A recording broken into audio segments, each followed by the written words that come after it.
ரசூல் ஸல்லல்லாஹு அலைஹி வஸல்லம் அவர்கள் ஒரு நாள் ஒரு நபித்தோழரை அழைத்து சொன்னார், இன்றைக்கு 2500 நன்மை உங்களுக்கு வேண்டுமா, 2500 தீமை உங்களுடைய வாழ்வில் இருந்து களைய வேண்டுமா என்றார்கள்.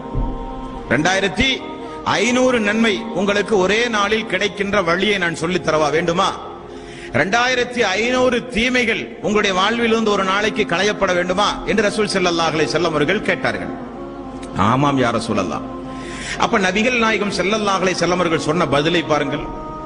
எவ்வளவு சாதாரணமான நன்மைகளை அதிகம் அதிகம் பெற்றுத் தருகிற வழிமுறையை ரசூல் ஸல்லல்லாஹு அலைஹி வஸல்லம் அவர்கள் சொல்லித் தருகிறார் பாருங்கள். ஒரு நேர தொழுகை முடிந்தவுடனே ஃபஜ்ர், லுஹர், அஸர், மக்ரிப், இஷா 5 நேர தொழுகை. ஒவ்வொரு நேர தொழுகையிலும் சுப்ஹானல்லாஹ் 10 முறை, அல்ஹம்துலில்லாஹ் 10 முறை, அல்லாஹு அக்பர் 10 முறை. அப்ப ஒரு நேர தொழுகைக்கு 30 முறை தஸ்பீஹ் நீங்கள் சொன்னீர்கள். அப்ப 5 நேரத்திற்கு எவ்வளவு? 30 × 5 150 முறை. இரவில் நீங்கள் தூங்க செல்கிறீர்கள். இரவில் தூங்க செல்லும் பொழுது சுப்ஹானல்லாஹ் 33 முறை, அல்ஹம்துலில்லாஹ் 33 முறை, அல்லாஹு அக்பர் 33 முறை, லா இலாஹ இல்லல்லாஹ் ஒரே ஒரு முறை. அப்ப 100 ஆயிற்று. பகல் முழுக்க தொழுகைக்கு பிறகு 30 முறை ஓதுகிற அந்த தஸ்பீஹ் 5 நேர தொழுகைக்கு 150, தூங்க செல்லும் பொழுது சொன்ன தஸ்பீஹ் 100.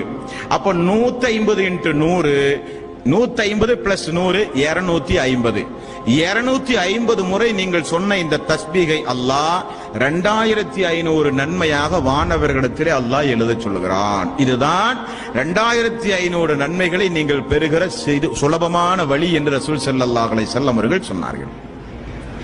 2500 நன்மை எழுதப்படுவது மட்டுமல்ல, 2500 தீமைகள் மறையப்படுகிறது. சிறு சிறு பாவங்கள், நம்முடைய வாழ்க்கையில் தினந்தோறும் செய்து போன பாவங்கள் களையப்படுகிறது, அழிக்கப்படுகிறது.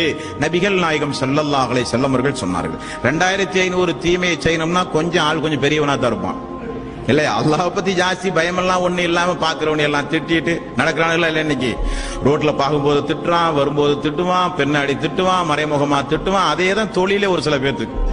அவர்களுக்கு கூட இந்த தஸ்பீகளை முறைப்படி செய்தால் 2500 தீமைகள் மன்னிக்கப்படும் என்று நபிகள் நாயகம் ஸல்லல்லாஹு அலைஹி வஸல்லம் அவர்கள் சொன்னார்கள்.